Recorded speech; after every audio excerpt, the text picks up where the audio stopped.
All right, Tanner. You have a lot of food allergies. Yeah, that's I'm true. going to read you some ingredients to sushi and tell me if you can eat them, okay? Oh, I like sushi. I mean, I can't have it, but I like sushi. Okay. Avocados. No. Cucumbers. I mean, yes, but I don't like cucumbers. Carrots that are often pickled. No, can't have carrots. Seaweed. I think I can. Crab with a K. Crab with a K? Yeah, that's imitation crab. Usually pollock, made from pollock the fish. So that it's still fish, Yeah. but it's not like a fake meat. It's fake crab made from real fish. Meat. Yeah. Then no. Okay, what about real crab? No. It's not a fish. It's like a shellfish. It's not real fish. Okay, is it a live animal that lives underwater? Yeah. No. So you can't have shrimp, tuna. No. Why? What's the difference between shrimp and shellfish, or fish and shellfish? I don't understand. Well, I mean, a biological difference, or just how it affects me difference? Yeah, how does it affect you? They both cause me to have a allergic reaction, which is my body's way of telling me that I was not raised with enough good genetic material. Let me ask you this. Yeah. Would you rather eat crab with a K sushi Okay. or watch The Big Bang Theory? I would eat while bathing in crab with a K. If I'm gonna have the reaction, I might as well go all in, right? Then sit and have to watch through that. Yeah, nobody wants to watch that. Yeah. Welcome to Radical Apathy, the podcast where two half-wits set out to solve all the world's problems with pop culture references and a lackadaisical attitude. Why not? It's worked so far.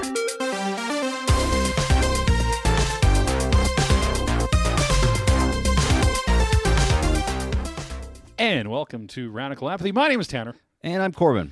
And we are so happy you're here to join us again. We have an exciting, very handsome young man sitting here with us today. Hello, handsome young man. Hello, I'm a handsome young man. Yes, you are. Dayton, thank you so much for joining us. Thank you for having me, guys. Excited to have you here. Yeah. Corbin, you just want to let them know how we know Dayton? You know, we were doing a production. We mentioned this previously, that we've done a production of The Toxic Avenger, the musical.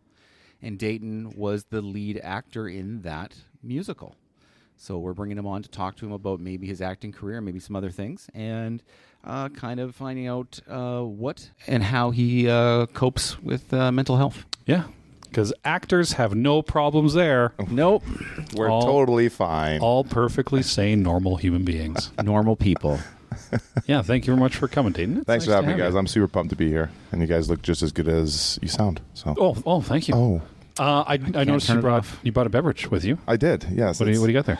It's an El Dinga Wheat BBL. So it's obviously an English beer. Yeah, sounds English. Yeah, I was going to assume very- French. Yeah, assuming French. It's an IPA, which stands for Innocent Person Advancement? Advancements. Yeah, you know what I'm talking about. Yeah, no, I've had beers Exactly. before. It Yeah. was really good. It's typically like a normal beer, except when you open it, it yells at you. But other than that, it's... It tells you to hurry along. you get drink me. Well, thank you. We got a lot of questions for you. We're going to jump in, get a lot of nonsense your way. But first, But first, Corbin, you gave me some homework. I gave you some homework last week. Do you want to remind me what the homework was? The homework was to watch Shaun of the Dead, Right. and then just we're gonna talk about it. Okay. Shaun of the Dead, Edgar Wright. Corbin, have you seen it? Of course, I've seen it. I'm the one who gave the homework. Well, but now our audience knows that. Dayton, have you seen it? Yes, I have. Okay. I have seen it. So now we can all... Is this the first time you've seen it? No. Oh, okay. No. But it's good. It's been a while. Yeah. So, all right. So I sat down. I was by myself. It was a cold December evening. Dark room, dark house. Yeah. I made a nice sugary, old-fashioned little extra syrup in there. Oh, glorious. Yeah. Little flavoring. That's a good Shaun of the Dead drink. Great. It was a great Shaun of the Dead. 4 of them was a really great Shaun of the Dead drink. Yeah. And I kicked into our 2004 Edgar Wright comedy, the first of the Coronado trilogy. The Blood and Ice Cream trilogy.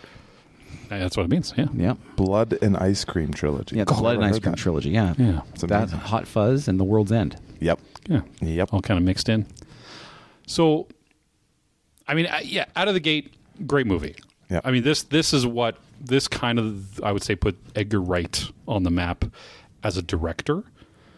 If that's, I know he has other ones before, but into the mainstream, really kicked it off, I would say. Oh, yeah. And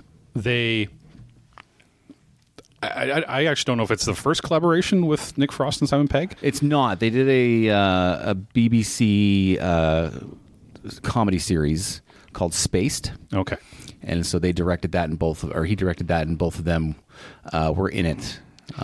Which is I've watched a bunch of it, and it's also really good. I'd love to see that. With the director and then cast, always do the same shows together, or they do different types. And if it fits, really right? Yeah, if it fits, it works. They did an episode of Spaced where I forget if he was drunk or high or something. Simon Pegg was, and he was playing Resident Evil 2. Ooh. And so then the episode turned into him like fantasizing about a zombie apocalypse, and this is where they got the idea for Shaun of the Dead. Yeah, there it is. Oh, is he also kind of a loser in Spaced as well? Yeah, a bit. Yeah. You could say that. Yeah. Okay. Yeah. One of the things I really like about this movie out of the gate, it is a brisk hour 37. You memorize the time. Yeah, and that's but that's a problem you have. I didn't give you that much nowadays. homework. But that's the problem you have now, especially. I mean, even comedies and action comedies, they're just everything is just it drags out so much longer now. I couldn't agree more. As we ourselves are making a long form entertainment audio cast, these things go on forever. Yeah. they're never whatever happened. Just a good 90-minute movie. Oh yeah, right. What I loved about this movie is the reoccurrence of sequences. For example, the first opening sequence, he gets up and he starts walking towards the store to grab a Coke, or a Diet Coke, I should say. DC. Yeah. Or no, it's a regular Coke, and RC. It's a regular Coke. But he passes, the soccer kid. He passes the guy who asks him for change. He passes the guy washing his car. And he gets into and he's completely oblivious to all of it. Mm-hmm. And then he gets in there, gets his regular Coke, and he pays the guy, and that's it. Right? Yeah. And then later on, when the zombie apocalypse is hit, and I guess it's what I explained this to my son, because I made my 12-year-old watch it with me. Sure, yeah, of course. And I said, "Can you be so oblivious to not even know a zombie apocalypse is going on?" And that's kind of what the first half of this movie is. And so he goes out, the kid is dead playing soccer. And he actually, in the first thing, he goes, after he kicks the ball at him, he goes, "You're dead," he says to him. And the next scene, you see him, he's dead, right? And then the guy asking for change, doesn't got any change. And that's important the second time, because he gave him the change the first time. Second time, I don't got any change. And then he gets to the store, and this is after he got dumped, and he's trying to be a better person. So he picks out the Coke, puts it back, takes the Diet Coke instead. Yeah. Okay, and then he goes to the cashier, and because he didn't have change for the other guy, he can't pay the full tab at this one. So he's like, "I'm out of change." And then later, you see the zombie of the store clerk holding out his hand for the change. Yeah, because he's waiting for it. It's just all these callbacks that's just one example, and that's in the first 10, 15 minutes. Yeah. It's a proper example of setup and payoff that, again, I don't think a lot of writing does nowadays. They just tell you why it's funny, or they just tell you it should be funny, instead of just applying a setup and then at some point through the rest of the show pulling the trigger on it and making it funny. My son laughed heartily because it's a different kind of comedy, right? Oh, yeah, it's very British. And it was the opening scene in the bar, and Sean is just kind of staring straight, and him and his girlfriend are talking about why she may or may not like his buddy Ed. Yeah. And they pan right to it next. He's right there, right? And then they talk about the roommates and how. And my kid was in tears. He thought that was the funniest thing.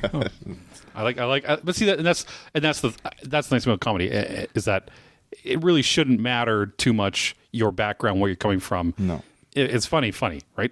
It's going to hit, and I like that movies like this where the genre of the movie is in the background. Yeah.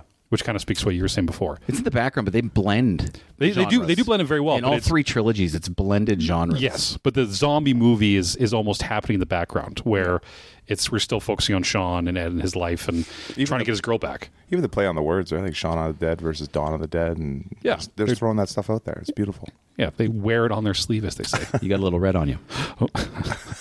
Yeah, and I mean, I it's a great movie. It's probably my favorite of the trilogy. Okay. I mean, Hot Fuzz is great. Hot Fuzz is my favorite. It's my favorite comedy of all It's a time. great movie. Wow. But I love Hot Fuzz. Every time you watch it, there's just something new, and it's just like, well, all three of them, there's something new, but this one specifically, yeah. I think Hot Fuzz is the best version of Simon Pegg, Nick Frost, and Edgar Wright. I think Shaun of the Dead is the best version of Edgar Wright's writing. And Simon Pegg. Simon Pegg also wrote. I think the writing collaboration on Shaun of the Dead was better. I think the jokes land better, and maybe it's because they have that. This is like 1 and 1A. True. Yeah. No. They're both great movies, but that's again. I really like that it's just hour 37. There's just getting the movie going, right? There's a scene at the end of the movie where Queen starts to play, Yeah. and they rhythmically beat the bartender zombie with pool cues. Yeah. Okay. As you would. As you would. As you would. And that is the first example of him kind of toying with the idea that the movie Baby Driver was completely based around. Yeah. Which was basing a movie On beat. to songs, which was so cool. Did you see Baby Driver? I did see Baby Driver, yeah. What do you think of Shaun of the Dead? What do I think of Shaun of the Dead? Yeah. I've watched it, I'd say, no, I didn't have the 100 homework, times? but yeah, about 99.5 times. Almost. I agree with you with the hour 37 thing. Mm-hmm. I've gone to a couple movies now, whether in theater or on the good old Netflix.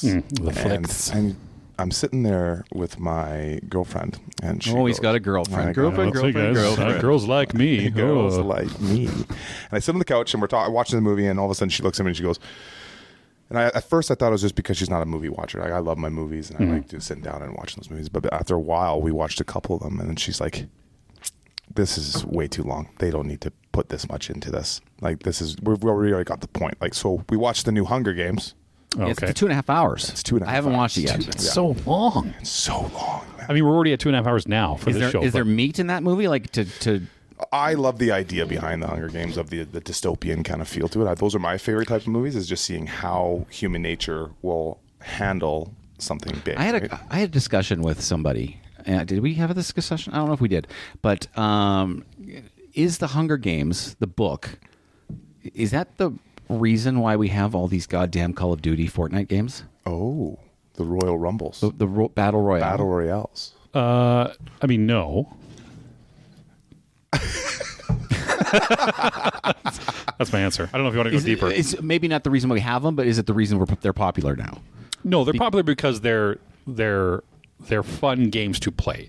Yeah. That's a common thing with And everyone gaming- starts at the same level. gaming is its own medium. Everyone and- starts and- the same level. You got to yeah, find you your gotta weapons. Find something in the new. It's a Hunger new game Game. every time, but you can get 40 The minutes. battlefield shrinks. Shrinks Yeah. up. This is all Hunger Games. Yeah. There's environmental factors. But but Hunger Games also took all of this from Battle Royale, the Japanese movie, which I think we did talk about last time. We did. Did we 'Cause talk about this? took yeah, a little bit, but I don't remember. But yeah, so I mean, the aspects like that I think are probably borrowed, but it's gameplay is king with video games. So if the gameplay isn't good, it doesn't matter. It doesn't matter what they take because no one's going to play it. So because there is a lot of Battle Royale games that have failed immediately because they're crap to play. Yeah.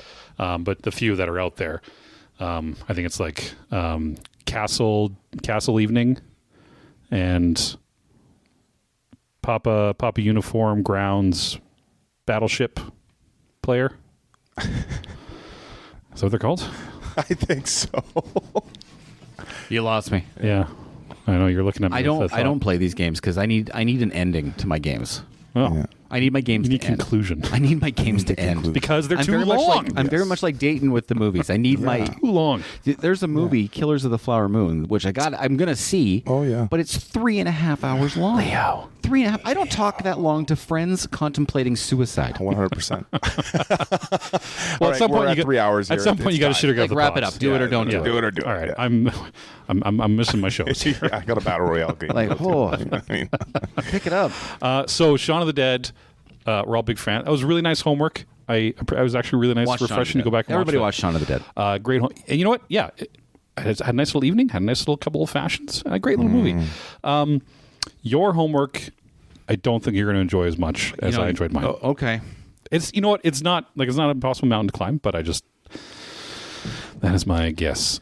So going forward, something else, Dayton, yes. that we do on the show after we go through homework is we like to bring in some type of top 5. People like lists, I love lists. Yeah, right? Lists are they do. fun. That's how you get things done. So we do a top 5. We take turns. Okay. Now, I'm explaining this to you like you haven't been watching the show for years. Yes, that's true. I've been Right, big so fans for a none of long this time. should be new to you. No. Right. It should just come naturally. You're just explaining it to the Yeah, you should almost tell us what's next. So do you want to describe to me how the top 5 works? Yeah, the top 5.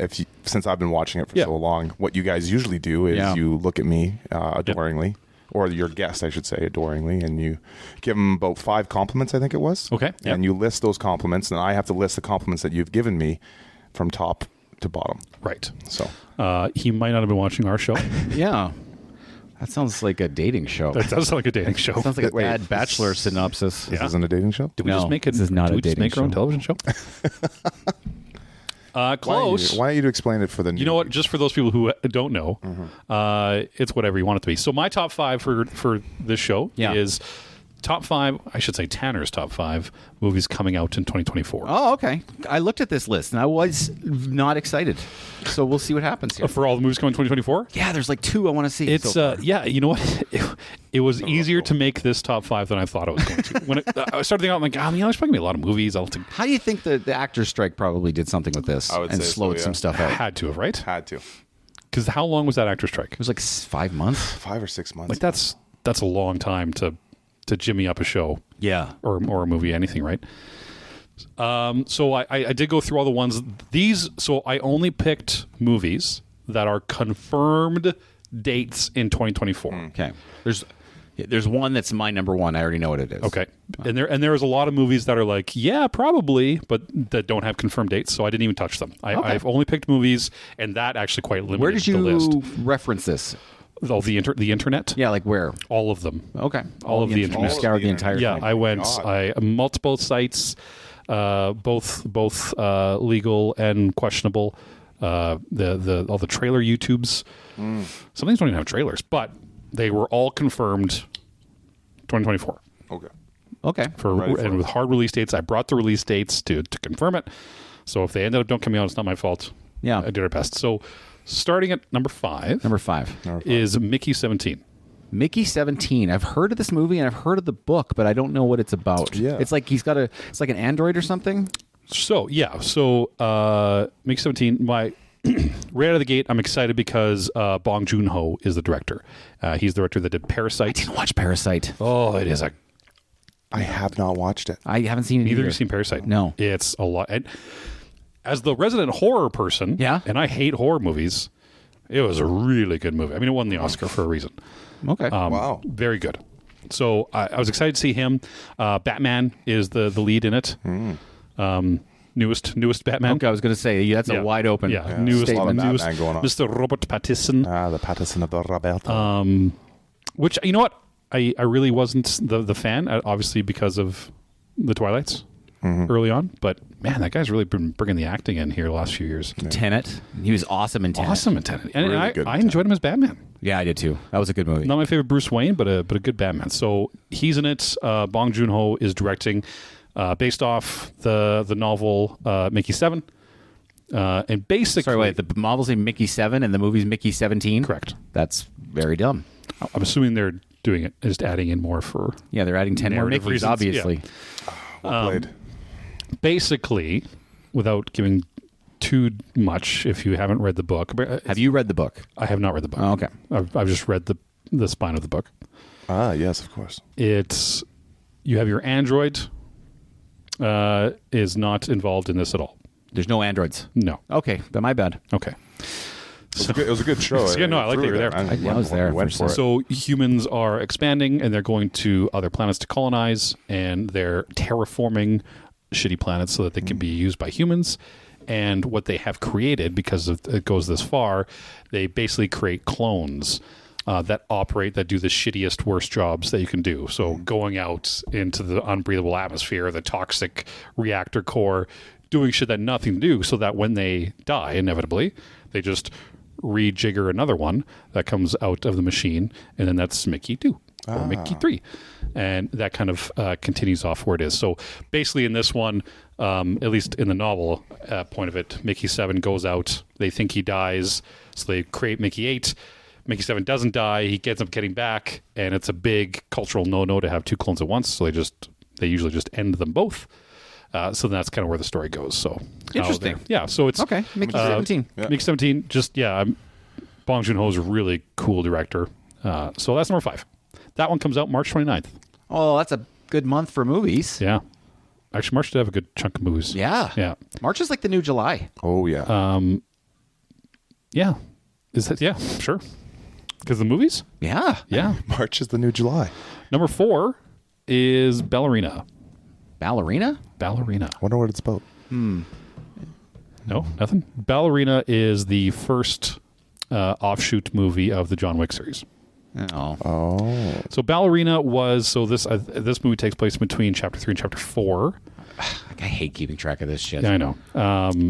So there was the prima ballerina turned killer who was in John Wick 3. The most forgettable of the John Wicks. Yep. I'm glad they're making a Yep. movie about and that. so then So we remember it. they've recast that actor, And they're going to and they recast it with Anna de batting Armas. 1,000 so far. Yeah. And now she will be. It'll kind of go a story about her.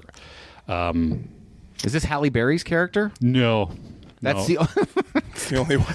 So let me get this straight. So they're taking Unity the worst John Phelan, Wick. I think was the. They're taking the worst John Wick that Yes. nobody liked. Correct. They're taking a character that nobody remembers. Correct. Yes. Recasting her to make us forget even more. Yes. And making another movie. Correct.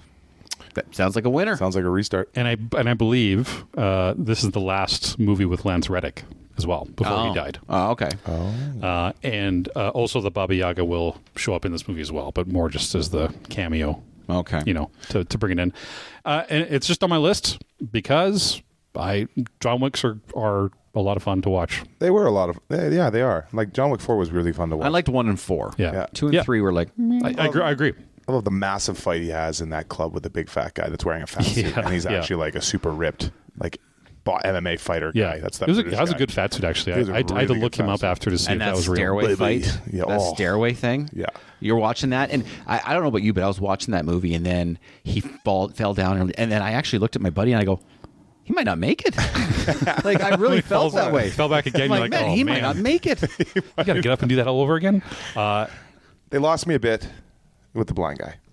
Blind guy being the arch nemesis. I mean, Yeah. yes, he might be super human or whatever it may be, but like being blind and fighting the way that he did, and I just couldn't handle it.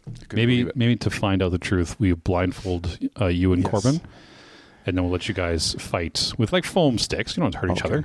But then, like, you got a balloon or something tied to your back, and you got to get the balloon off blind and see who wins. And we'll go upstairs. Yeah. We have to use the stairs. Yeah. Yeah, A because lot then you of got to be able to stairs. fall downstairs. Yeah. I feel like I'm going to lose this. I mean, hey, you know what? It's fighting's in here Yep. and in here. It's all in the and heart. somewhere Nobody can else see that you. no one Nobody can see can where I'm see you pointing. right Yeah. That's where it is. And if you know what, you got to find that secret for yourself. Ballerina's number 4. Number 3 is Joker Folie à Deux. It's the Lady sequel to Gaga. the Joker. Yeah. Yeah. Did we like the first Joker? I liked the movie because it was a good movie. Yeah. I did not go into, and I think they did a good job by doing the trailers and the presentation for that movie. Is I didn't go into that movie expecting a DC movie, because they did a pretty good job saying, "Hey, look, this is not your DC movie. Don't come expecting that. It's Yeah. something else." So, from a movie standpoint of mental health and crazy people and going down the hill, I really enjoyed that. Here's the problem with having a sequel. The sequel negates it negates, but it also makes the first movie worse just by existing. And I'll tell you why. Okay. Okay? The ending of the first Joker, Yep. I felt was an open ending left to interpret. Correct. He was in that mental hospital. I forget the question they asked him, but he gave a vague answer. And it very much implied that everything that happened was in this guy's head. Yeah, it was made up. So just the existence of a second movie Yeah, but kind of ruins that. I mean, but we'll have to see because maybe it doesn't. That's just writing. So right? is Lady Gaga, the rumors going around, going as the Harley Quinn? And she has to be, right? She has like to be, what? because I haven't heard anything of what she's playing. I've just known that she's in it. Yeah, I mean, it has to be. You can't make a Joker love story and then just put in some random broad. Because people will lose their goddamn minds. Oh yeah, big time. If they didn't have Harley Quinn. Yeah. So she'll play Harley Quinn. When does this one come out? I'm glad you asked. October, I'm guessing. Joker, A Folie et Deux, comes out October 4th. Yeah. Nice. Yeah. And you know what? And it is going to be a musical. It's a musical? Yes. What? Yeah. I did not hear that. Yeah. So it's same Tom Phillips with Joaquin Phoenix, but it's going to be a musical. Okay. And where, I mean, the first Joker was like falling down, Taxi Driver, that kind of film. Yeah. This one they're going for much more of a New York musical kind of vibe. Yeah. How can I make this girl more unattractive is what I'm listening to. Yeah. So, you know, I want them. I want the dirty Lady Gaga with like the bad makeup. Like I like the grittiness of the movie because they lean into it pretty nicely. How mean are we allowed to be on this podcast? I mean, you do you, buddy. Lady Gaga needs all the fucking makeup that she can get. I don't want to see her with less That makeup. was pretty mean. Right? But I mean, it wasn't as mean as I thought it was going to I tweeted a photo a couple of years ago, and it was Lady Gaga with Kermit the Frog and Miss Piggy, and I said, "How many pigs are in this fucking this picture?" It goes back to my belief that if you are a musician or singer artist, you can get away with anything. The Me Too's, the sex stuff, the raping children, a la Michael Jackson. It doesn't matter as long as you're a singer. Actors, politicians, they all get done. But if you're a singer, you get free for anything. Yeah, it's that super comes weird. with being a rock star, I guess. You know, Yeah, that's I don't know what it is, but man, just singers just got to bow from all that. So that's my number 3. Okay. Number 2 is Dune. How is Dune number 2? But go ahead. Well, it's part 2. You'll see when I get to 1. All right. All right. Yeah. Dune 2 is part 2. Okay. Number 2 is Dune part 2. Dune part 2. Part 2, Dune 2. Okay. Which also comes out in March. March 1st. Yeah. Oh, Right. It's the closest one. It's I'm coming out going right away. I'm going to that in IMAX for that sure. sounds fantastic. You all saw Dune 1, then obviously. Yeah. We all, yes. Dune Big 1 time. was maybe my favorite Magnificent. movie in the last 15 years. Magnificent. Yeah. It was. Yeah. It was. I was surprised how much I liked it. I didn't. I was really trepidatious going in with Villeneuve. Dude makes good movies. But man, like He's like a top 3 director right now. but he can just like his sceneries are just Oh, it was gorgeous. spellbinding. Yeah, gorgeous. The only problem I had with the first Dune movie, and this is the only problem, Okay. is that there's a lot of shots of spaceships landing and taking off. But that's him. There's Like, a lot. That's his. There's a lot of spaceships. That is his gem. Yeah, Right. he likes Michael that. Bay blows shit up. Yep. Villeneuve. Just Villeneuve. let's watch this giant CG alien slowly lick this tree. Wow. 12 minutes of tree licking. I'm going to make everyone feel awkward. You know what? I've read the book. Have you read the book? No. Oh, like the Dune. 12-book series of Dune, or Just the first book? Just the first I book. have not. No. Okay. Oh, you mean the whole 12? Yeah, you No. simpleton. No, Just the one. No, I haven't read that either.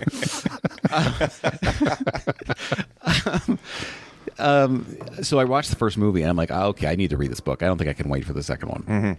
And it is the best book I've read by a Wow. billion miles. And Okay.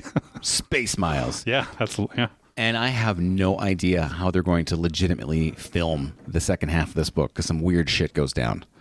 It's going to be very interesting to see how they make this. Okay, it's kind of like It, the movie It. Yeah. Okay, the first movie It was so good. And I'm not talking the TV one, which was way better than all of them, but the first movie It, Chapter 1, was so good. Yeah. And then they stuck to the book on Chapter 2. and the book is so fucking nuts and weird. It's just, I don't think anybody watched It Part 2 and was like, that was a good movie. No, because the stories were very fucked up. The stories were very, very good in this, but it's damn near unfilmable. So I want to know how they do that. Have you guys watched the original Dune movies? Yes, I watched that after, or not the Dune movie, the original 85, 86 David Lynch one. Yeah. I watched that afterwards, and it was the biggest pile of garbage I've ever seen. It's Hot take with Corbyn. Yeah. Dune sucks. You're right. Because I think they had that problem exactly. Because Dune is like the whole overarching story of Dune is crazy as shit too. Like, it goes super weird. Yeah. And I think they had that problem in the old Jean-Luc Picard movies. It's even bigger in the book, too. So, like the expansive. If anyone can do it, it's old Papa Villeneuve. He'll do it. He's made, just in the last 10 years, that Arrival, Blade 2049, and I hated the first Blade. And Arrival's good. Blade 2049 was good, and Prisoners. He did do Prisoners. Did Sicario. Yeah. Like, his movies are fucking good. And they're nice to look at. Yeah. They feel like movies. They do. Yep. They're films. They're films. Yeah. Oh, no, I think they feel like movies. Oh, yeah. Okay. What's the difference between a film and a movie? I don't know. Films are better. Films are better. I feel like films have nudity. Yes. Like Avengers is a movie. Like a tasteful nudity. Yes. Yeah. Avengers is a movie. Any Dune Marvel. is a film. Yeah, and Rochelle is a film. Oh, then I don't want that. I take it back. Okay, that's 5-2. Okay. How are you guys feeling so far with it? I think Dune should be number one, but that's just Okay. Well, you haven't heard. Okay. Well, the first one, Michelle, whatever the 17. Mickey 17. Mickey 17. I'm going to watch that because Yeah. I love that idea of the dystopian. Yeah, It's super cool. I'm excited for that Mickey one. 17. And Tanner's top movie for 2024 confirmed for the date of that I wrote down, July 26th. Oh, okay. Is the sequel to Deadpool. Oh, okay. You'll see, Dayton. He makes that face a lot. Okay. It is, and has been the only superhero movie I've been excited for in the last 3 years. Yeah. Really? Yeah. Do we care about superhero movies anymore? No. I think your take is very popular right now too on that, and they're seeing that happen a lot. Yeah, because they're garbage. They're just garbage. They're terrible. You're just like, I can't handle it. Endgame was like the perfect ending. Yeah. And then I could've stopped right then and there, need yeah. another superhero movie after that. Sean Levy is hilarious. Yeah. And they brought in the writers of Bob's Burgers to be the writers on this. You got Ryan Reynolds. Yeah. You got goddamn Hugh Jackman. Yeah, he's back. Just Yeah. the gorgeous man come back to play Wolverine. And He's back. And I think Sean Levy always describes it. He says, I wrote it down. He said it's a descendant of Midnight Run and 48 Hours and Planes and Trains and Automobiles. Oh, okay. Was his go for them, which sounds awesome. Yeah. You had me at Planes, Trains, and Automobiles. That was the last thing I said. Yeah. You had me last at Planes, Trains, and That was Automobiles. the last. The problem is how much all the Marvel movies since Endgame have just been commercials for other movies that you're not watching. Yep. Yeah. So how much are they going to do that to this movie is the question. I think they're keeping the R. Yeah. Which is good. Yeah. You can't have a Deadpool movie without Great start. it being rated R. And they've basically let them do what they want. So because that's the nice thing about Deadpool is because he's a fourth wall breaker and he knows he's a comic book character, that he can kind of get away with it all, and none of it has to be real. So as much as it's a part of canon, it doesn't also have to be. So he's basically allowed to do whatever he wants, bring in whoever he wants. Like, I mean, the rumors of cameos in this movie are Running rampant. all over the map. Like from the original X-Men to Taylor Swift. Like it's everyone and their dog is going to be there as these two buddies just travel the world and get into hijinks. And you know what? That's right on. My buddy went to the Marvels last week. Oh, no. And he's kind of like, he's that guy who has like an iPhone 6S. Do you know what I mean? Like he's that guy. The 6S. Do you know what I mean? Is it wrong that I knew exactly the type of guy you're talking Yeah. about when you said that? So that's what he's like. So he doesn't know about and has never watched or had Disney Plus. Okay. And so he watched the Marvels, and there's two characters that only existed on Disney Plus before this movie. Yeah. And so you watch it, and I'm like, how did you even watch? Like, you must have been lost the entire movie. Like, just two people that you've never seen before had a backstory that you'd never seen. I just don't think the model's sustainable anymore with. No, especially because they keep making shit. And the TV shows are shit too. Like when She-Hulk came out, that was the beginning of the end too. Mm-hmm. Just brutal. It's just I like Moon Knight. I didn't mind Moon Knight. Oh, you're right. Yeah, I'll give you that one. See, I didn't. I still thought it was all over the map. It wasn't. I didn't like the writing. I also wasn't a fan of that one either. You didn't like Moon Knight? No. Wow. No, because not once did he say, "God damn it, Dracula." That's all I wanted. See, you gotta pay attention. Can't appease them all. That's my top five, gentlemen. That's my top 5 movies coming out in 2024. It was a harder list to make because there was a lot of movies that are like, yeah, probably, but only some that are I'm like. surprised Ghostbusters didn't get in there.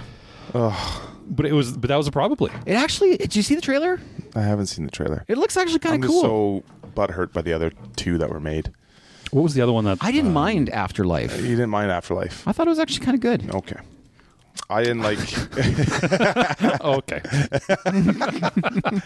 I'm not gonna go on the first one because I love the original Ghostbusters and I watched it a bunch of times, obviously. And the girl one was a little. I just couldn't. Awful. Awful. God awful. Awful. Yeah. But I could handle Afterlife. I did watch a little bit of it, and it was. But I didn't watch it fully though, so I can't really say anything. Oh, fair.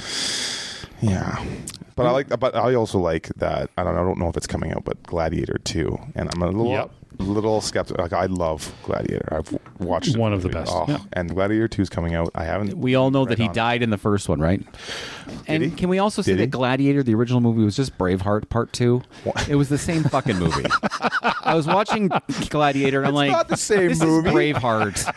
It's the same He shit. comes back as the underdog, goes to the Gladiator auditorium, and destroys everybody. Braveheart is at the top of his game. So the entire movie. He's the king of the Scots. Yeah, he loses his wife, loses his shit. You're right, that part's similar. One wears a skirt, and the other one wears a loose One shirt. says freedom. I may be illogically. Are you not entertained? Are you not entertained? I maybe illogically compare these movies directly to each other, and I just think. So I'll tell you the story real quick. Okay. So I sat down with some friends. We were at work one day, a long time ago when I was doing my job. Yeah. And we were bored one day, and we said, "Okay." It was March Madness season. Oh. And so I said, "Okay, everybody, write down your 16 favorite movies." 16. 16 favorite movies. Why 16? Because there's a bracket of 64 in the March Madness, and there's 4 brackets of 16 teams. I knew that. I was just testing. Yeah, I know sports. I know yeah. sports. Yeah. And so, and then if there's any duplicates, seniority rules, they got to keep it. And so then you had to replace the movie. And we did a full-on vote. Every bracket, everything, all the way down to the best movie ever. And Braveheart won. Yeah, I can believe it. Gladiator wasn't in the top 64. Oh, what? Yeah, it wasn't. I mean, I can't really shit on Braveheart either because it's just such a freaking good movie as well. So what am I supposed to say on that? And I don't know what I did to convince them that Hot Fuzz should have been the second best movie, but did it make it? It was there. It was right there. Hot Fuzz is so good. So good. Yeah. All right, what's up next? I'm done with that part. Let's move on. That was our top 5. Thanks for coming. Next we kind of let's get into our friend here, Dayton. Bonjour. Give us your background, Dayton. Tell us about you. Whatever you want to offer. You don't have to give us before all we of get it. in deep with our you're not prepared for our investigative questioning. Oh my God. But yeah, just give us the quick rundown of who you are. What we should know about you. Well, I like long walks on the beach. Yeah, of course. Making love at midnight. Getting caught in the rain. Getting caught in the rain. No, I'm a 32-year-old man. I've gone through the ringer. I've been married, divorced. I've gone through I've traveled. I've had a lot of good experiences, a lot of negative experiences, and how to overcome them has always been something that is on the top of my list. And I had to figure out going on through my life. So that's why I wanted to come on here and see what you guys, and I love what you guys are doing, and obviously being the biggest fan and being watching us for years. For years. I love what you guys do. So I just I moved. Obviously, we're in Canada. Am I allowed to say that? You just did. Oh, sorry. now we are. Yeah. Now we're in Canada. And I moved provinces to a new province, started my whole life again, and in a city I didn't really know anybody. And it's been about 6 years now that I've been here, and yeah, there's a lot of changes that's happened in my life in the recent 2 years, I'd say. Are you comfortable talking about that? Yeah, for sure. So. Cool. Especially we're talking about the facial hair you grew, right? Yes, That's what we're getting to? that's Okay. the biggest thing. So when I came here, I had no facial hair, and I said to myself, I looked in the mirror and I said, what could I do to make myself look better? Yeah. I shaved my eyebrows, didn't work. Didn't work. It's tough. White contact lenses.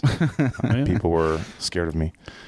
And then I got married out here, and then unfortunately it didn't work out between the two of us. Just we had different goals in the end, and honestly, we met 7 years ago, and then within that time frame, there's like a huge change of personalities, goals, whatever it may be, that we just couldn't cope with each other anymore. And luckily for me, I had a really, I shouldn't say easy, but like comfortable divorce, I guess, Okay. where we weren't fighting over anything or getting lawyers involved or anything like that. It was just kind of a... Coping still exists in that thing, though. Like, Yeah. So it'd be interesting to ask you about that. Is she homeless now?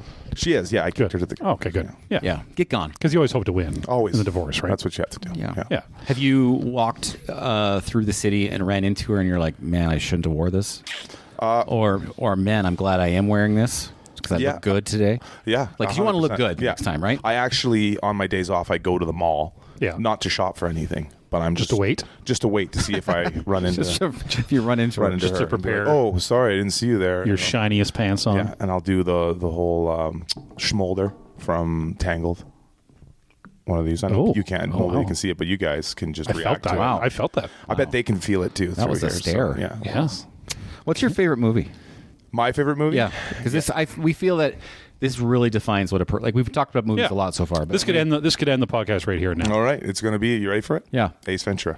Ace Ventura. Ace Ventura. Nice. Yeah, okay. And ask me which one. Number 2. Well, it's number 2. No, yeah. get- You really? didn't have to Number say number 2. I knew it was a Number sequel. 2. Yeah. Number 2 is your favorite? Why? So Jim Carrey, as everyone knows, Yeah. lets loose and just goes off on his tangent. And then at that time when he was doing Ace Ventura, and he had those 5 movies that were like the top billing, right? And they're all comedies like The Mask, Dumb and Dumber, Yeah. both Ace Venturas, and Liar Liar. But Ace Ventura 2, there's something about it that he just does not give a fuck. I think you just literally they say, okay, Jim, do it. You're in the room, whatever it is, just go at it. And I would be so interested to see the improv that he used on that, which is probably pretty much the whole movie. The whole movie, right? yeah. And the best thing about it is like there are really funny improv and that happen now with Will Ferrell with all of his like the other guys and stuff like that. But the biggest ones that I always see are successful that are comedies are the ones you can quote really easily. Yeah. Right? Like Yep. you always remember the main ones like in Ace Ventura, he's doing the chitty chitty bang bang, right? When he's driving on a straight road and he's bouncing around like this and he's going chitty chitty bang bang. And like Loser and like all these things. I love that movie. And it's also a bit of my childhood because my mom and I watched it all the time. Yeah. So That's how I became a Dolphins fan. no way. Yeah. Does it call you a toll? Does it call you at home? 1993.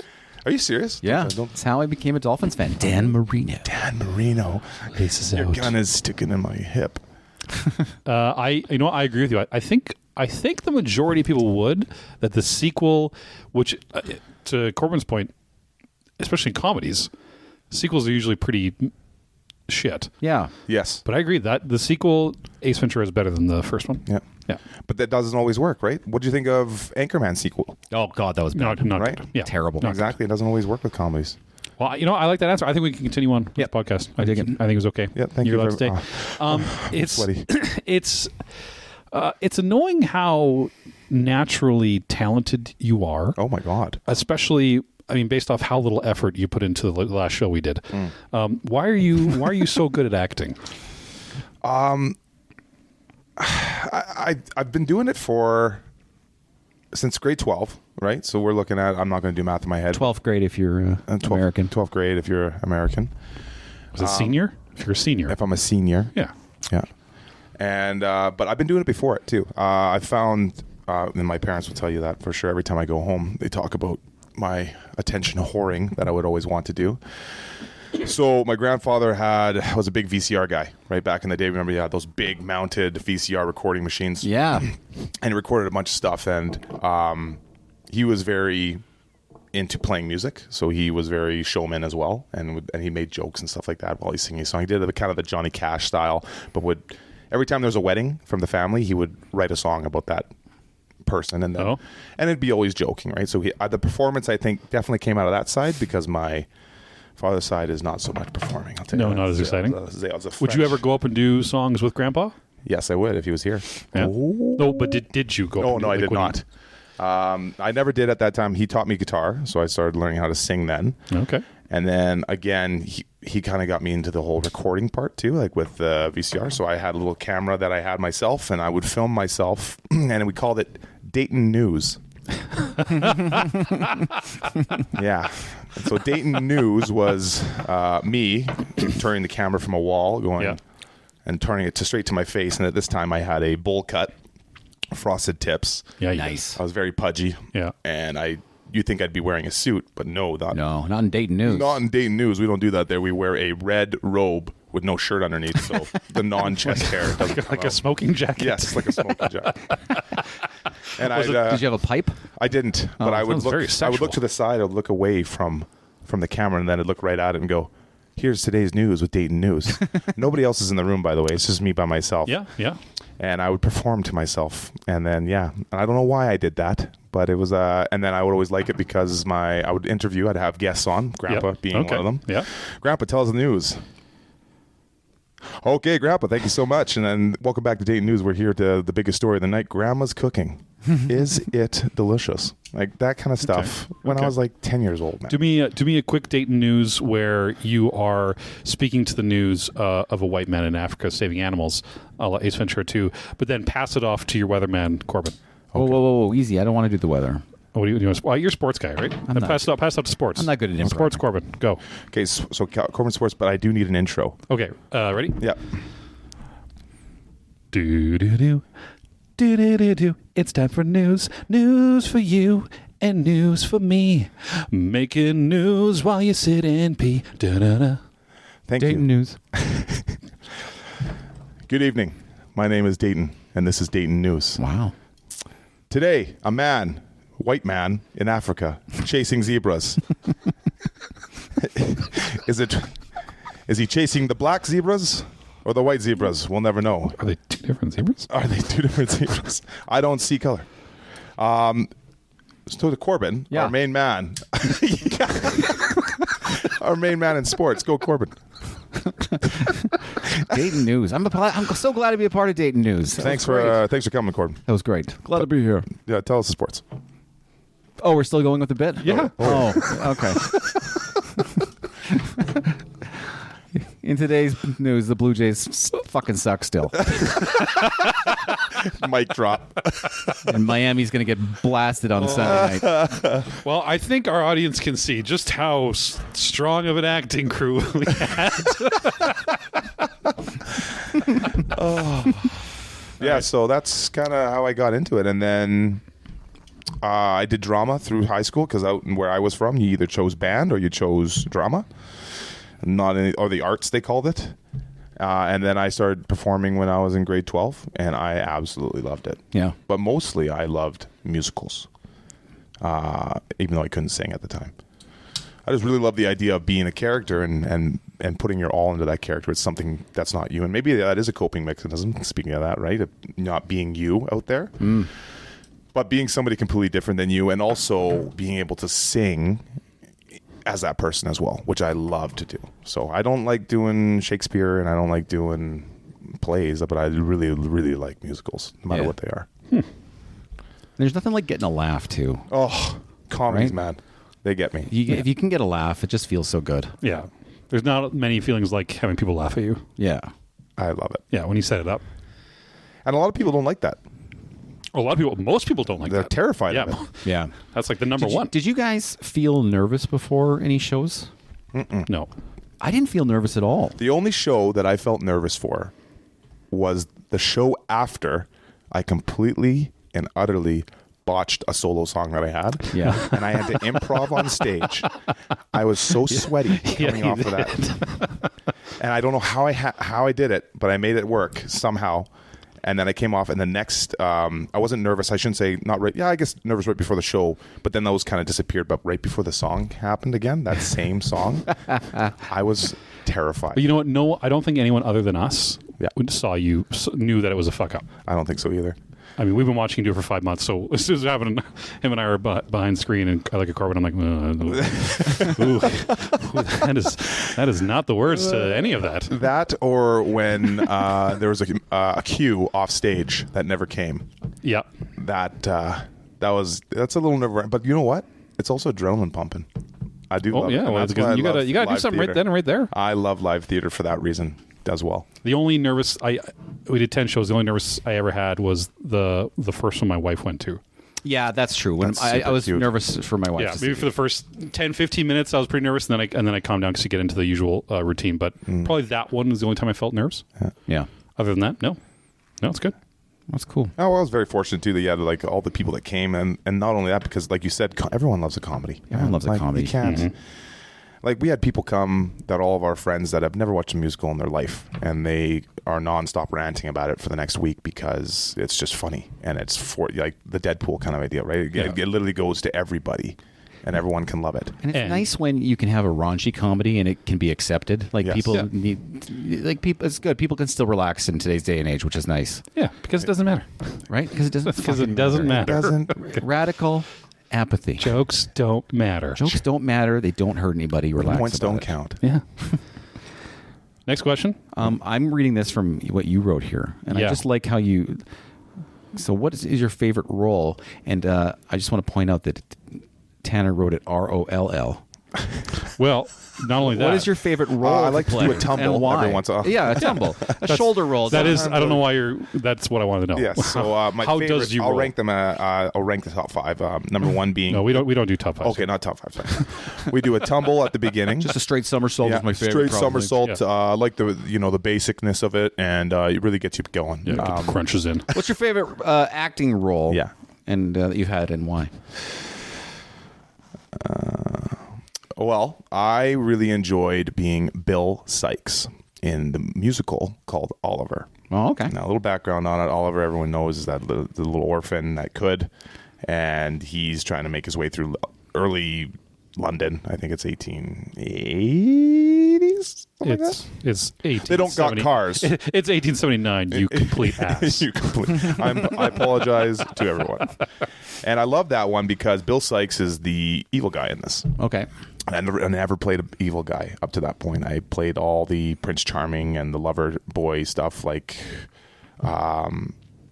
so yeah. Anyway, so the bad guy being in Bill Sykes was great because I got to earn that adrenaline in a different way, or earn that love for theater in a different way, which was fear. Like I love seeing people in the audience that were fearful, and like I acting that way because I had this big gruff Cockney accent. And like my song is all about beating people up, and like strong men tremble when they hear it. Okay. Right. So it was just like I got so engulfed. It was actually kind of scary. Honestly, I had to back off a bit on sometimes because I was so engulfed in this character. And there's a murder scene and all that kind of stuff. But that was my favorite role because it was so out of my norm. Very much like Melvin in the show that I did with you guys. Toxic Avenger. And the Toxic Avenger, where I literally I'm not that guy, but I get to just go full out on it, right? And just not be held back at all, which was wonderful. That's cool. So as best you can, speaking to like a layman, someone who has nothing to do with And also somersault. Go ahead. And do it right now. No, I don't have the core. Oh, I've broken. How do you explain? Because you said you find yourself falling into the role. How do you explain that process to someone who's never acting, has no interest in acting, and when they hear about method acting or people getting lost in that role, like when they hear that statement, people find that hard to understand because it's so not. How do you explain that to somebody? If I had somebody in there going like just in regards to falling in the role, because method acting is a totally different thing. Method is like. Even when you're done acting and you're home, you're doing the same thing that your character would do. But anyways, falling into the role. So Bill Sykes, pretty much a psychopath, has no apathy or empathy for anybody, hates little kids and is surrounded by little kids, which I love little kids. Yeah, it doesn't sound like Dayton. No, it's just so weird. And I love people, right? And I love him, very outgoing kind of person. And this guy's very introverted, but super aggressive and uses a lot of stuff. So falling into my character was kind of when we're running through lines, I'm trying to think of what my character does in a day, right? I'm not just seeing what's on the script. I'm seeing what led up to this moment, what happened before the scene happened. So let's say there's a bar scene, and what happened before Bill lost some money or something like that. So when I fall into a role, it's about, I could be Dayton, and then there's the snap of the fingers, and all of a sudden I get zoned in. It's kind of like if you're playing sports, you kind of have that, the blinders on, right? You're just looking straight ahead. But for falling into this role, especially Bill Sykes, was, just kind of having a background on him, right? And kind of understanding why he's the way that he is. Maybe he had a shitty childhood. Maybe his mom beat him. Anything like that can help get that character to where I want it to be. So falling into my character is more of bringing him to life. Mm-hmm. Yeah. It's an interesting. It's one of those. It's kind of hard to explain if you don't kind of go do with it, but it is definitely a thing you end up doing. You kind of just flow into it, and you're making up as you go along. You're not doing it as Dayton anymore. You're doing it as the character. Yeah. When you're improvising, and I think you can teach it. Like, I know there's theater classes, and I know there's all that kind of stuff. And then there's just people that are natural, like you two, right? Like I literally was.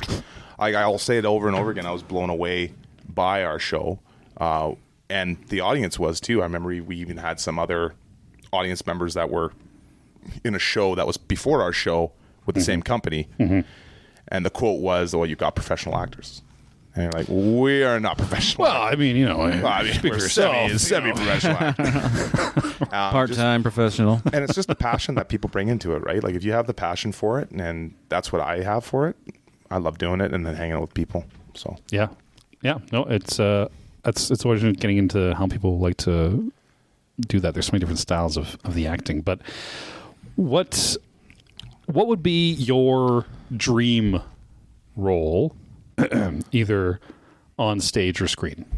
If you could play any character, fiction, nonfiction, whatever it be that you could do on stage or screen, what would it be? Okay, I will go with theater, and I love the Book of Mormon. Yeah. I love the Book of Mormon, and if I could get that lead in that, or not even just the lead, just the nerdy accomplice that he has with it. I love the idea. Like I said, and like Corbyn said, my biggest thing is comedy, because I love bringing laughter to people, and something about, like you said, just being on stage and having somebody laugh at you is just, my adrenaline starts pumping right away. Just even thinking about it, I'm getting sweaty. Yeah. What about you? Tell me you. What? Okay, movie or no? Let's just stick with theater. Yeah. Okay, for theater, your favorite character, and what would you like to play? I would. I'm with you in that I naturally lean towards comedy. Yeah. Because we're here, but I also really like the challenge of acting for something new. So our last show, Corbyn and I, between each other, we did each about 15 different characters. So I really liked that challenge of it, of having to be 15 different people, and learning that. I would probably want to try something the complete opposite of comedy, but I also like singing. So I probably would go something along the lines of Phantom of the Opera. Oh, I was just thinking of that. Could do the Phantom. I was just thinking about you like that. Yeah, if I could do that, I would. Yeah. You got the face for Phantom. I do. Well, that's why we're doing this. But yeah, no something mask like required. that. What do you mean, man? Oh God, what happened? Just put him in the top hat. It's fine. Yeah, get to sing. I like operatic singing, and you get the chance. There's no comedy in that show. No. So that's probably what I would. Damn beautiful. That's what I want to try.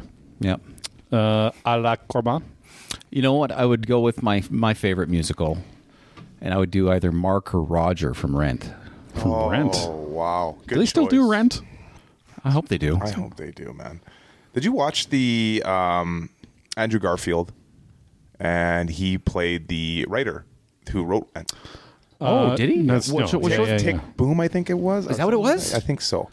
And it's a biopic on the writer. Yeah, Jonathan. Yeah. What's his nuts? Yeah. And it's all about him and how he comes to his creation and how he creates his first musical, which leads on to Rent, which he never, as you know, never saw because he passed away. Spoilers.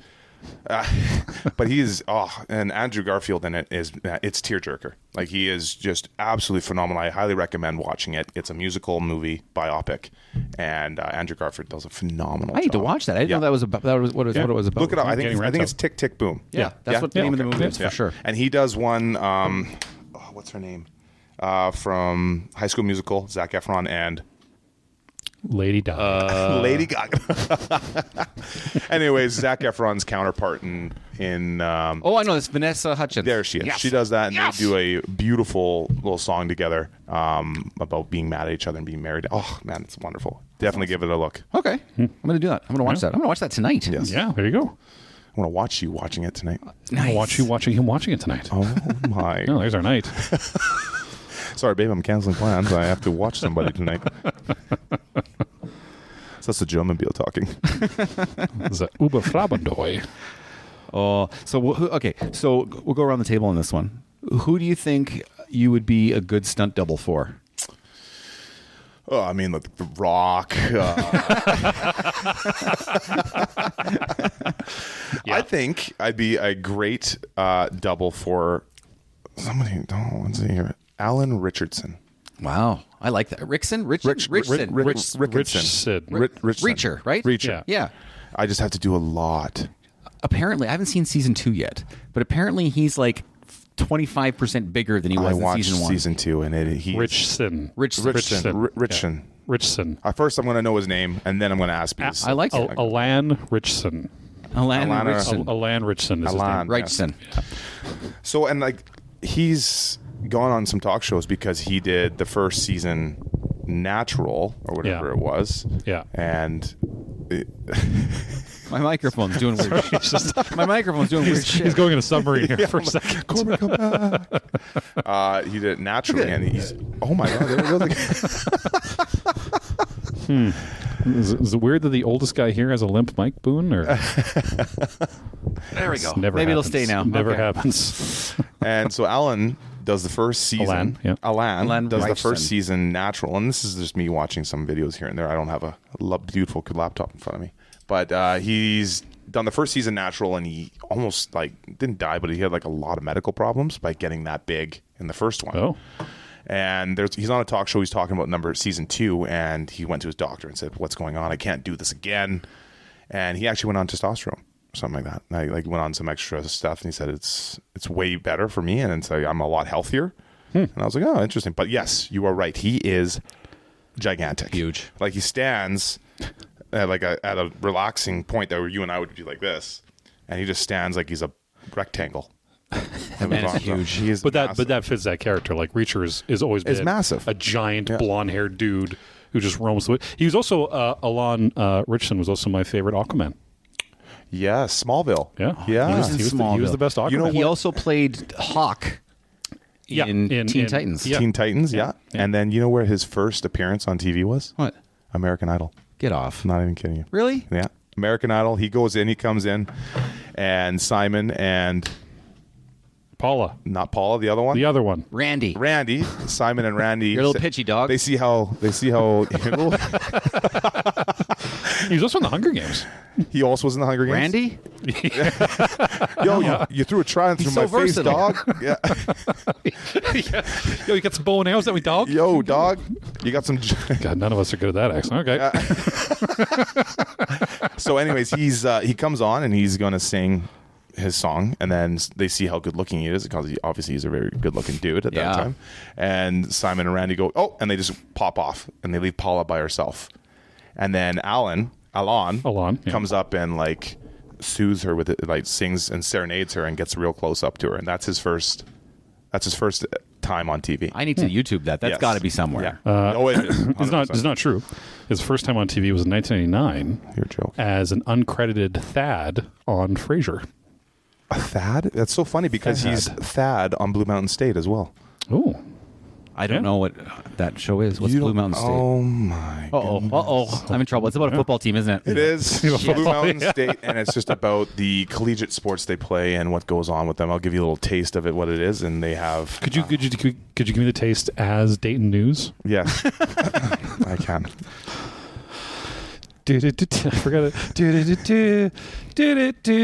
Time for news, and it's a different theme song because it's entertainment news.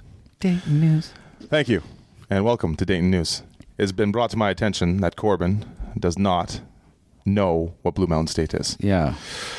So for my report, I'm going to be passing it along to Tanner. Can you please tell me a little bit about Blue Mountain State? Well, thank you very much, Dayton, and it is my pleasure to go into Blue Mountain State, where you might be surprised, takes place completely in Minnesota, where there are no mountains. Blue Mountain reference being to the original collegiate band of Blue Mountain Swinggrass, which is the national grass of Minnesota. Now, Tanner, when you talk about grass, like, are we talking about the stuff that grows from the ground? Well, funny enough, most people would think that, but them, like yourself, are idiots.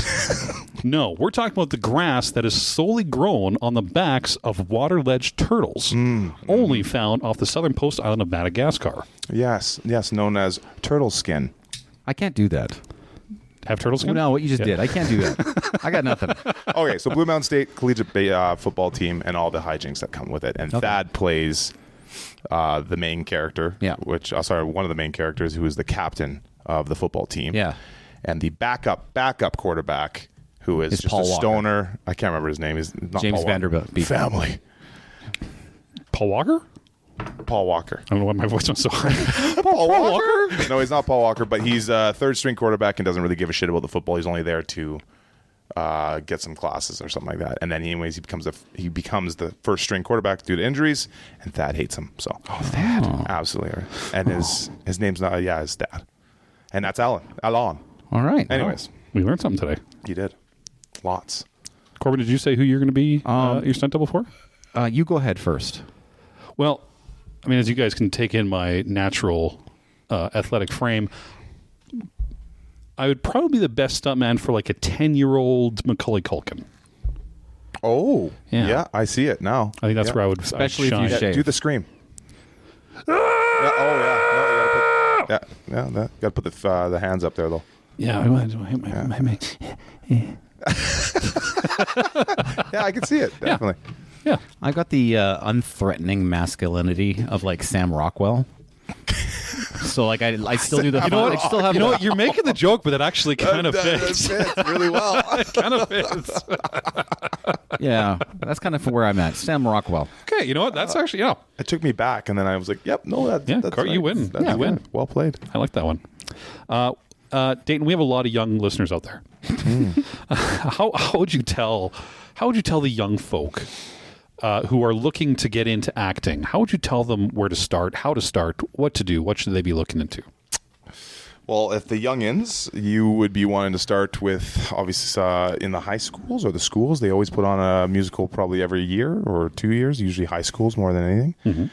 There's a lot of acting classes, and if people are really into it, right, especially if they get a first... my recommendation is get a taste of it, right? Be a background character. Even do backstage if you want. You don't have to be on the stage because everyone gets all nervous when you're on the stage. And maybe it's not for me, maybe it is.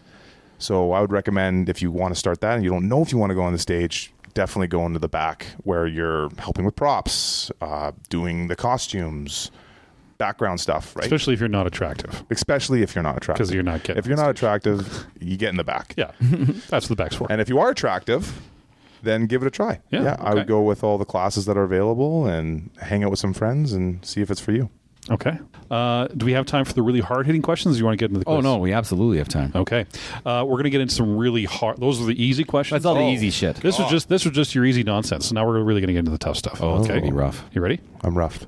You're already roughed? I'm already roughed up. Okay, we're going to get more roughed. Okay. We finish this interview, and you step outside the building, and you find a winning lottery ticket for $10 million. What do you do? I'm taking it in. I'm cashing it in. Yeah. Well, what does other people said? But it's not your lotto ticket. Oh, it's not my lotto ticket. just Someone found it. else. Find You it. just found it. Right. So how would I 10 find million. Okay. How would I know whose it is? I would don't just know. turn it into police and say, "Hey, there's a no." I'm What would taking you- it. what would you do? Don't go to the police. cashing They it. don't know what they're doing. I'm cashing it. Yeah, police don't know what they're doing. Okay. I'm cashing it in. Judge me all you want. You know what? I'm cashing it in. That's my. I mean, 10 I would million. do. It's $10 That's million. my 10 million, and I am Yeah. fucking off. I would that. stab See ya. Corbyn in the chest for $10 million. I would sell Dayton News for $10 million. I don't like how you're laughing before the question's asked. How much would you charge to wash every window in Toronto? $10 million. No. How much would I charge every single window In Toronto. residential? Yeah, everything in Greater Toronto area. $20 million. Okay. How about you?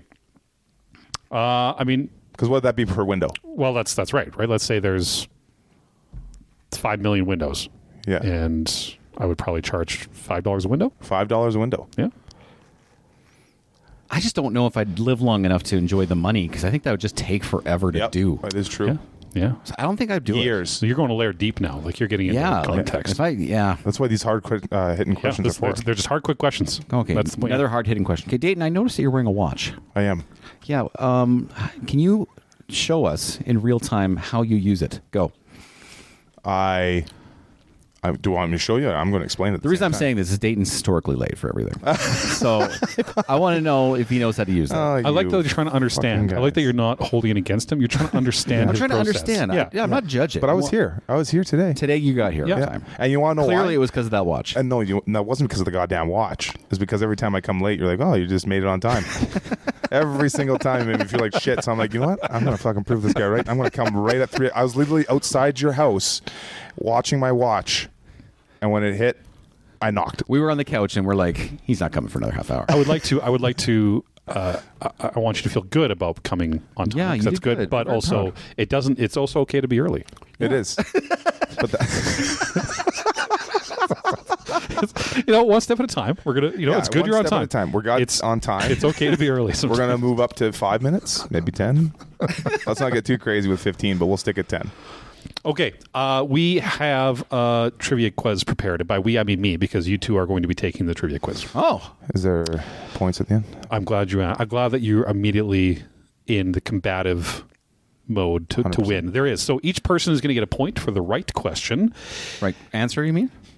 If the right question, so you get What the is question this? right. Yeah. Is Jeopardy or is it a real? If you What are want to do the doing? question, we can. I don't. Okay. I don't.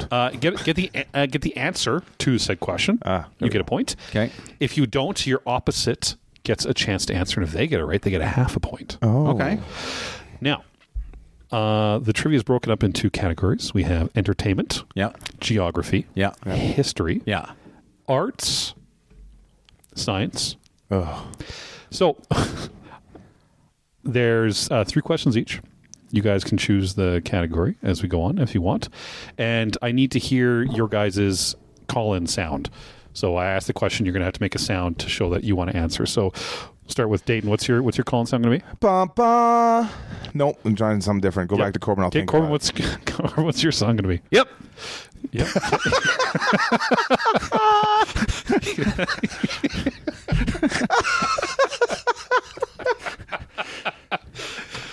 All right, he's sheepdogging over here. I'm gonna go. Sheepdogging. I'm gonna go with Bazinga. Oh God, Jesus Christ. Okay. Well, we'll fill him in later. All right. So that's where we're going to start. So we're going to let our guest choose first: entertainment, geography, history, art, science. Entertainment, please. Okay. Who played the title role in the film Mad Max Beyond Thunderdome?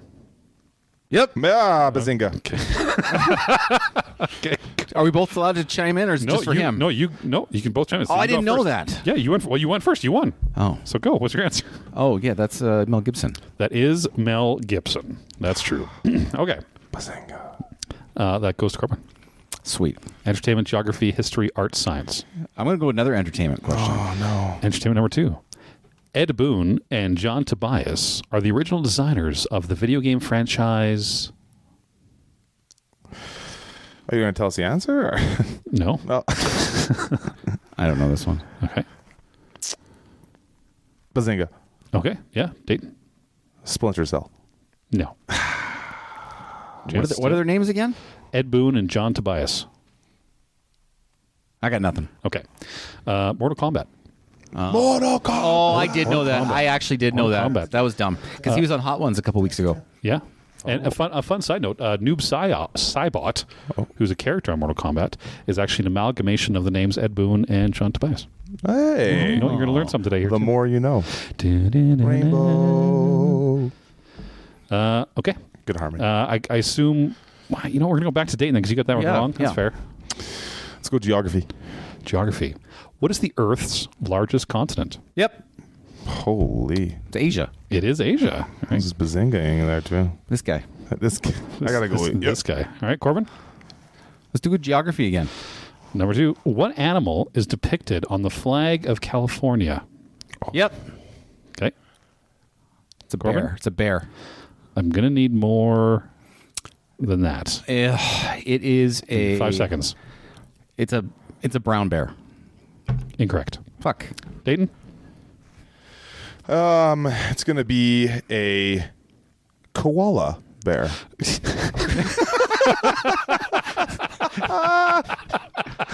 In California? Yes, the California known koala bears out there. California koala also bears. known as tree bears. It's a fucking bear. I was right. What is it? It is a grizzly bear. Fuck's sakes. I had it. Me too. I should get a half point for that. No, you're both wrong. So moving on. So that'll take us back to Dayton. Entertainment, geography, history, arts, science. Science, please. Oh, I got this. Look out. Which is the windiest planet in our solar system? Bazinga. Okay, good. Dayton. Saturn. Fuck, that's what I was going to say. Saturn's incorrect. Corbin, chance to steal? It's Neptune. It is, in fact, Neptune. It is, in fact, Neptune. Almost twice as fast as the winds on Jupiter. Oh. Yeah. Okay. Obviously. Obviously. I obviously knew that, yes. Corbin, entertainment, geography, history, arts, science. History. History. What was U.S. President Wilson's first name? Woodrow. Yep. Oh, yeah. Bazinga. You did get the yip out first. did get so the what's yip. your answer, Corbin? Yeah, it's Woodrow. Incorrect. Fuck off. Dayton, Could you repeat the question, please? what was U.S. President Wilson's first name? Jonathan. Incorrect. It's Thomas. What's his actual first? Woodrow was Woodrow his was the middle name. nickname. Was Okay. his middle name. Yeah. You okay. literally got his middle name, but not his first? Oh, my God. Dayton. Entertainment, geography, history, arts, science. Arts, please. Arts. Which war do the girls in Little Women grow up during? Yeah, you go ahead. That's not how it works. Bazinga. Dayton. World War One. Incorrect. Corbin, chance to steal? I don't care. Civil War. Corbin. Yeah. We'll take arts for 200. Okay, arts for 200. In what country was the composer Beethoven born in? Bazinga. Dayton. Is it Germany? It's Germany. Oh, and Dayton's on the board. What gave it away? The ridiculously German name? Or the way I said Beethoven. It's Beethoven. Dayton. I will go with science for 200. Please. Science. What was astronaut Edwin Eugene Aldrin Jr.'s nickname? Yep. Buzz Aldridge. It was, it was Buzz Aldrin, but yeah. Aldrin, we'll sorry. give it to You know what I mean. you. We'll give it to you. Buzz. Corbin. Yeah. What are the Couple And left. one more entertainment. One more entertainment. I do have one more entertainment left. Snarf Yeah. and Lion-O Yeah, that's going are to be characters from which famous cartoon show? Thundercats. Yep. Okay, well, I'm going to give you a half a point because you're not following the rules set out. Even though I'm giving you the correct answers. Yep. This is my plan. That This was is how I'm going to win. Okay. By letting Corbin screw himself? Yeah. Okay. Yeah, half point for that one. Corbin, it's yours. Okay, so what do we got left? We have geography, history, arts, Let's do and geography. science. Geography. What animal is the question I asked? Last geography question is, what is the largest lake lying entirely within Canada? Yep. Corbin. That is going to be the largest lake entirely in Canada. Is going to be. I don't know. I thought Okay. I don't know. That's failed. Dayton? Chance to steal. Lake Huron. Lake Huron? Yes. It shares With Michigan. With Michigan. Yeah. the largest lake entirely in Canada is Great Bear Lake. In the Northwest Territories. North. It's actually the 8th largest lake in the world. Yeah, Whoa, I knew that. That was dumb. Should go for a swim. I think you both knew that. Yeah, totally. Yeah. Dayton. History. History. Good How many transatlantic trips did the thought this Titanic question was going make somewhere else. before sinking? History. How many? Transatlantic trips did the Titanic make before sinking? Yep. Bazir. Zero. Corbyn says 0, which is correct. Yeah, I was going to say, it was the first fucking That was voyage. Maiden voyage. Maiden voyage. Yeah. We have left history, arts, and a science. Yeah, give me a science. Here's a science for you. What part of the human body grows at an average rate of 3 millimeters per month? Yeah, Zinga. Ooh. We'll rock, paper, scissors for it. You guys both started the cue there. I'm going to give it to our guest. Okay. First guest. I'm going to go with fingernails. It was fingernails. I was going to say hair. Good for you. Oh, Yeah, fingernails is correct. Ironically, toenails only 1.6 millimeters a month. And you know what? I was Tell going that to my toenails. dad. Tell that Cloven. to my dad. Science gone. That leaves us with arts and history. Oh, we're going to go history, please. A history question. Who founded the Church of Scientology? Yep. Oh. Carmen? Oh, what's his name? Ronald. Fuck. You're One, hold on. two, Give me saying. 3. Hubbard. Ron Hubbard. Ron Hubbard. Okay, I'll give it to you. There you go. I'll tell you what. I will give you another half a point. I did everything right. No, I'm giving you the point. That's You an got the extra point. half point. I'm giving you an extra half a point if you Yeah. can tell me what the L in L. Ron Hubbard stands for. Loser. Got him. I mean, you're not wrong, but no. What does it mean? Lord? Lafayette. Named after his grandfather. Pretty sure it's Lafayette. Villeneuve. It is probably loser, though. So right now, as we go into our last question in arts, So you're saying there's a chance. Corbyn is sitting at 6.5 points. Yeah, I and am. Dayton's sitting at 2. So I'm going to put them all. So you can bet each other's points total. Okay. What's the category? We have one left in arts. Okay. So you can bet 2 points, and you can bet 6.5. Okay, 6.5, please. Okay, he's going to bet 6.5 points. How many do you want to bet? 1.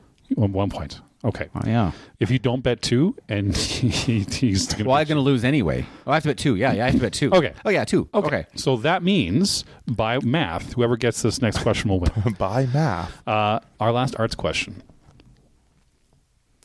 What singer's autobiography was titled Man in Black? Bazinga. Dayton. Johnny Cash. Johnny Cash. And our friend Dayton wins. Dayton wins. Yeah, ceremoniously. I don't know anything. Ew. Oh, yeah, there it is. yeah, that's I can hear beautiful. that. Yeah. Oh, wow, I can hear you know that. what? I can be honest with you. I don't know jack or shit about country music. Yeah, but it's Johnny Cash. Yeah. Have you ever heard Johnny Cash's grandson sing? Yeah, I have actually, yeah. Sounds exactly like It's quite good. There's also another country singer, which you obviously wouldn't know. Mm-hmm. But I don't know where what's his name? Colt Warner or something like that? Colt McGee. I don't Colt know. McGee or I'm just something like guessing. that? Colt Train Track. Colt Train. Colt Barrel Chest. And he lives apparently on a ranch. Colt Hunk And he's Muscle. like a heavy duty smoker, and he's like a younger guy. Colt Latigal. That's it. No, Yeah. I'm just kidding. Anyways, country's good. Okay, thank you for taking part in our trivia quiz. Apparently, Dayton's the smartest person here. Oh, I like to think Yeah, so. clearly. Thank you, everybody. Well, okay, so you want me to wrap up? Is that what that is? No, that leads us to our last main What's question. our last for main question? Dayton. What is it? Oh, yeah. Okay, obviously. Stupid. Sorry. I'm having a day. You're really thinking about those. You're just staring at me. I didn't know yeah. what I was doing. No, Staring longingly into your eyes. Dayton, the point of the podcast is, Yes. why the fuck do we care about stuff? Yeah. But the second thing is, tell us about your journey in mental health and how you cope. Yeah. All right. So, having the year that I've had, which involved a lot of ups and downs, a bit of a roller coaster, I've had to do a couple things, I think, which I think is good. You can't just be solely dependent on one thing to help you with your mental health. It's nice to have all these things. And my things range from, the stereotypical therapy, which I have a person I go talk to about stuff, whatever it may be. And then the stuff that's not really taught, like that people don't really know about, which is playing sports and playing video games and having a partner that you can talk with, along with the show. The show was a big one for me, right? It was also a bit of a contributor to some stress, but not with the cast itself, having people surrounding you, right? So like, I think that's the biggest thing for me in regards to my mental health and my mental health journey, is finding out these things and which ones work in different situations. And the one that's worked in every situation for me is a peer friend group, especially a peer friend group that gets what I'm going through, whether that's my job or whether that's theater or whether that's sports. I have certain friend groups, not that I'm choosing different ones, but that I can talk to about things that are affecting me. Whether it's my relationship with my family or my relationship with my girlfriend, I have people that I can go and chat to. And that'd be the biggest one for me, and keep myself busy, right? So... What is about the sports or the video games that kind of drives you into what's the thing that you like about it? Two different ones, that's for sure. Like video games is nice because all my friends back home, right, I don't see anymore, and I get to go talk on the Discord with them and play some video games with them. And it's like all the world's problems and everything just kind of fade away when you're playing these games, because that's what's most important right now when you're playing with your friends. And we bullshit and talk about stuff that doesn't mean stuff, kind of like what we're doing right now. Stuff that doesn't matter. Yeah. It doesn't matter. Yeah. Let me ask you this. Do you mind talking about your divorce and specifically the stress that was involved with that? And yeah. So, like I said to you guys before, I mean, it just didn't kind of work out between the two of us, and which was a very disheartening thing, especially after COVID and stuff like that. We kind of realized that we were going in separate directions, and that was kind of the more mental hit for me, is that I had this plan set in motion of family and all this kind of stuff, and it kind of just got derailed really quickly, which was obviously upsetting and kind of a smack in the face. So that was my downward spiral. And then when I say it's a roller coaster, coming back up was, finding those different things like the therapy and all that. But the friend group that I had here was super supportive of me and like helping me, whether it's finding a therapist or talking to somebody else. That was the biggest thing, is I never felt, being in a new city and not growing up here with people that always grow up, I found that people were open to talking to me about everything. And I was open to talking to them. Like, that was the biggest thing that I found in this city that we're living in, is that it's just, there's no judgment. That was the biggest thing for me, is not having any judgment against what I was telling them or asking them. And that was huge for me. That made me open up more. Nobody can see you right now, but you are a Hulk of a man. Yes. You're the Alan Richardson of this podcast. Alan Richardson of this podcast. When's the last time you've cried in front of a man? Go. Oh, a year ago. Wow. All right. A year ago. Yeah. Yeah. That's impressive. Yeah. How did you said getting on the stage? Like what is that? What is that doing for you? How is that releasing things for you?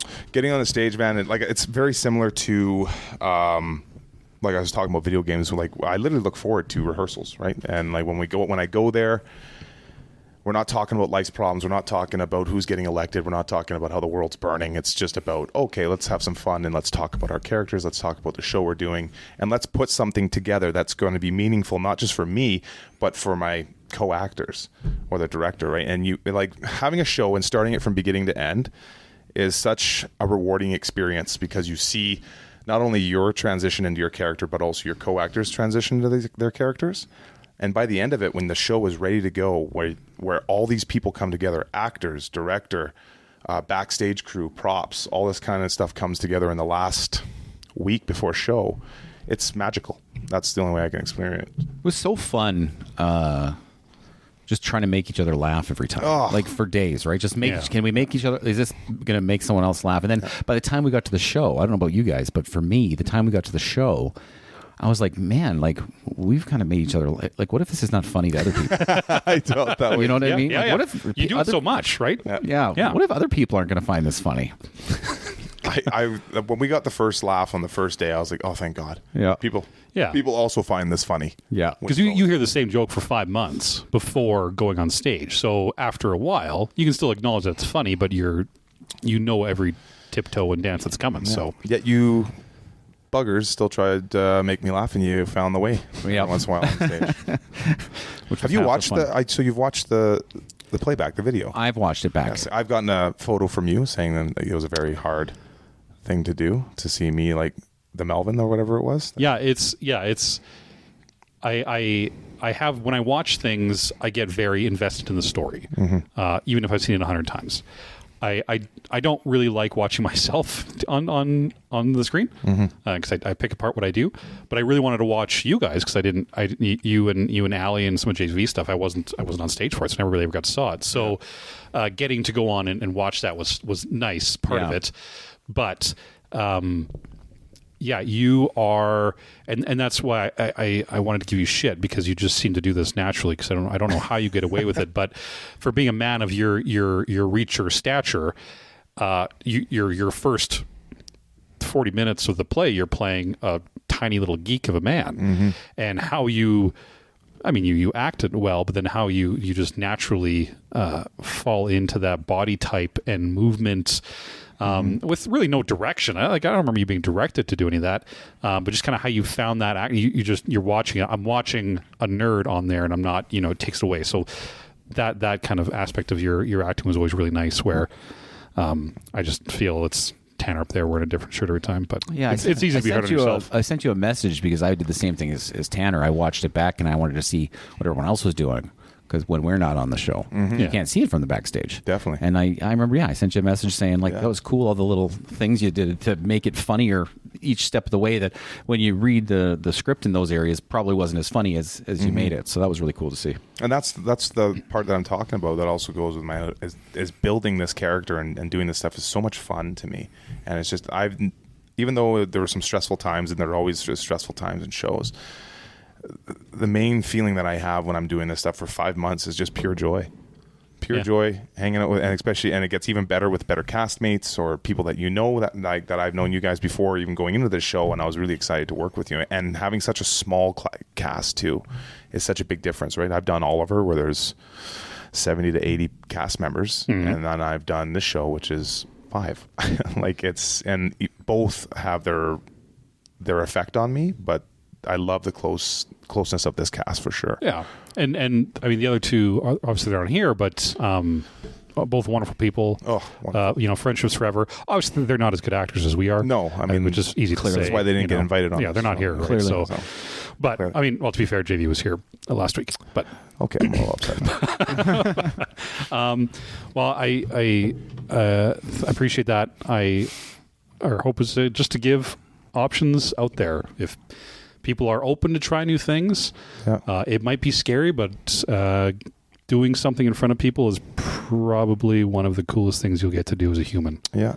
The rewards you get for risking stuff like that, going out and putting your all on the line, right? I think it's like you said, it's scary, but that reward, when it hits you and you finally find something that is your calling or whatever you want to call it, is truly what will help you out in a lot of ways, including the mental health aspect. Yeah.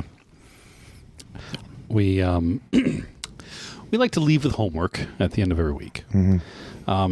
So Corbyn was nice enough to give me some homework of starting the Coronado trilogy. Yeah. Here's my homework I need for you. Okay, let's do it. I'm ready. You need to go into the real world. So no Googling. Okay. Okay. You need to find a fast food restaurant in the city in which we live. I like it so far. You need to find out which one offers a secret menu. You need to order something off of said secret menu and then come back and debrief with us next time. Oh, okay. I can do that. Glorious homework. Yeah, that's what you need to do. You need to go find a secret menu without Googling. You just need to go to the restaurant itself and find out. Okay, I can do that. Okay. I like that. All right. Okay. That's your homework. That's right. what we need next week. All right. It's going to be so disgusting, whatever it is. They're always so... Oh, they're always decadently amazing. Right? Yeah. Decadently. Yeah. All right, I can do that. Okay. That's a good one. Okay. That's a good one, man. Okay, good. Dayton, Yes. thanks for being here, man. Yeah. Thanks for having me, guys. I'm super pumped to be here and see you guys again. Yeah, that was a lot of fun. Hopefully we can get back and do something again down the road. But in the meantime, you're always welcome here. If you want to come back and sit down here and join with us and talk about nonsense and why